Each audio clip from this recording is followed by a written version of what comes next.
Bismillahirrahmanirrahim. Sura Saf. Nahayeti şefqatlik ve mehribon Allah'ның ismi bilan boshlayman. Sabbaha lillahi ma fis samawati wa ma fil ardi wa huval azizul hakim. Osmonlardagi narsalar, ya'ni farishtalar va zemindagi narsalar, ya'ni insonlar, o'simliklar, jonsiz shay'lar Allohga tasbih aytdi. Allah g'olibdir, hikmat bilan ish qilg'uchidir. Ya ayyuhallazina amanu lima taquluna ma la taf'alun. Ey mo'minlar, sizlar nima uchun qilmaydigan ishni qilamiz deysizlar? Ya'ni amalda sizlar qilmaydigan yaxshi ishlarni nima uchun og'zinglarda qilamiz deysizlar? Kabura maqtan indallohi an taqulu ma la taf'alun. Sizlarning qilmaydigan ishni qilamiz deyishinglar Allohning dargohida eng o'ch ko'riladigan narsadir. Innalloha yuhibbul-ladina yuqatiluna fi sabilihi saffan ka'annahum bunyanun marsus. Shubhisizki Allah o'zining yo'lida mustahkam binodak sab bo'lib jihad qilganlarni, ya'ni urush maydonida dushmanlarga uchrashgan chog'da mavqasida sabotliq turib g'azot qilganlarni do'st tutadi.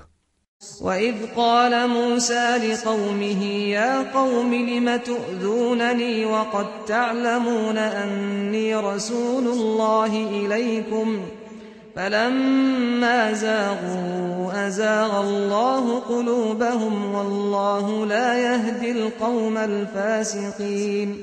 Öz vaqtida Musa qavmiga: "Ey qavmim, mening Allohning sizlarga avatgan payg'ambar ishkanligimni bilib turib, sizlar menga nemishqa azor berisizlar?"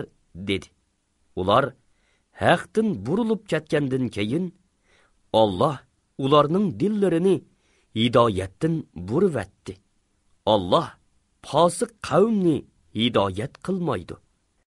وَإِذْ قَالَ عِيسَى ابْنُ مَرْيَمَ يَا بَنِي إِسْرَائِيلَ إِنِّي رَسُولُ اللَّهِ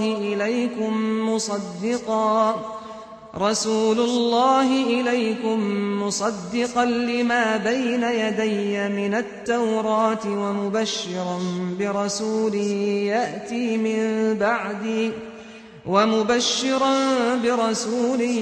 يأتي من بعد اسمه أحمد فلما جاءهم بالبينات قالوا هذا سحر مبين. Öz vaqtida Maryamning o'g'li Isa: "Ey Isroil avlodi, men sizlarga haqiqatan Alloh avatgan Mendin burun kelgan Tavratni tasdiq qilguvchi, mendin keyin keladigan Ahmad ismli payg'ambar bilan xushxabar berguchi payg'ambarman" dedi. Isa ularga ro'shan mo'jizalarni elib kelgan chog'da ular bu ochiq sehrdir dedi. وَمَنْ أَظْلَمُ مِمَّنِ افْتَرَى عَلَى اللَّهِ الْكَذِبَ وَهُوَ يُدْعَى إِلَى الْإِسْلَامِ وَاللَّهُ لَا يَهْدِي الْقَوْمَ الظَّالِمِينَ. İslamga davet qilinib etib, Allohga yolg'onni, ya'ni Allohning sheriki bor, bolasi bor degandek so'zlarni choplagan kishidanmi zolim kishi bormi? Alloh zolim, ya'ni kofir qavmni hidoyat qilmaydi. يُرِيدُونَ لِيُطْفِئُوا نُورَ اللَّهِ بِأَفْوَاهِهِمْ وَاللَّهُ مُتِمُّ نُورِهِ وَلَوْ كَرِهَ الْكَافِرُونَ. Ular Allohning nurini, ya'ni Allohning dinini va nurluq shariatini egizlari bilan o'chirib etmoqchi bo'ladi. Kafirlar yomon ko'rgan taqdirdimi? Alloh o'zining nurini mukammal qilg'uchidir. Ya'ni o'zining dinini oshkorlig'ichidir. هو الذي أرسل رسوله بالهدى ودين الحق ليظهره على الدين كله ولو كره المشركون. Mushriklar yomon ko'rgan taqdirdimi? Alloh haq dinni barliq dillar ustidan g'olib qilish uchun payg'ambarini hidoyat bilan va haq din bilan avatdi. يا أيها الذين آمنوا هل أدلكم على تجارة تنجيكم من عذاب أليم. Ey müminler, sizlarni qattiq azobdan qutuldiradigan bir tijoratni ko'rsatib qo'yaymi? تؤمنون بالله ورسوله وتجاهدون في سبيل الله بأموالكم وأنفسكم ذلكم خير لكم إن كنتم تعلمون. Allah'a ve onun peygamberiga chin iymon etqaysizlar. Allah'ның yolida melinglar bilan, jeninglar bilan jihad qilgaysizlar. Agar bilsanglar, sizlar uchun bu yaxshidir. يغفر لكم ذنوبكم ويدخلكم جنات تجري من تحتها الأنهار ومساكن طيبة في جنات عدن ذلك الفوز العظيم. Şundaq qılsanglar, Allah sizlarning gunohlaringlarni mag'firat qiladi. Sizlarni ostidan o'stanglar eqib turadigan jannatlarga kirgizadi. Doimiy turalg'u bo'lgan jannatlardagi go'zal saroylarda turg'izadi.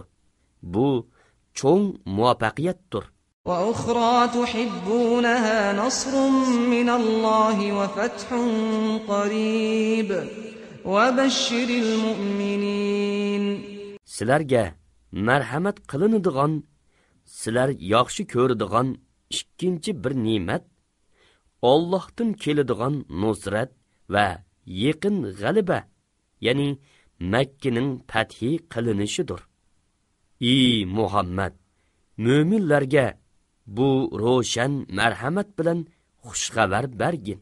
يا أيها الذين آمنوا كونوا أنصار الله كما قال عيسى ابن مريم للحواريين من أنصاري إلى الله قال الحواريون نحن أنصار الله فآمنت طائفة من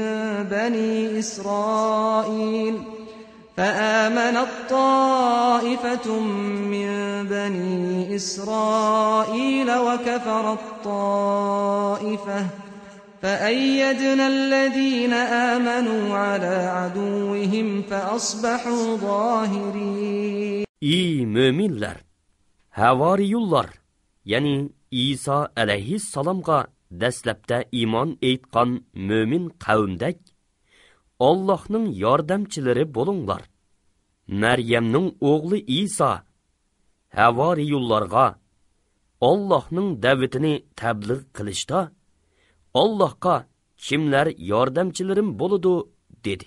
Havariyullar biz Allah'ның yordamchilarimiz dedi. İsrail avlodidan bir toifa iymon etdi. Yana bir toifa kafir bo'ldi. Mu'minlarga ularning o'z dushmanlariga qarshi turishida yor yo'lakda bo'ldik. Shuning bilan mu'minlar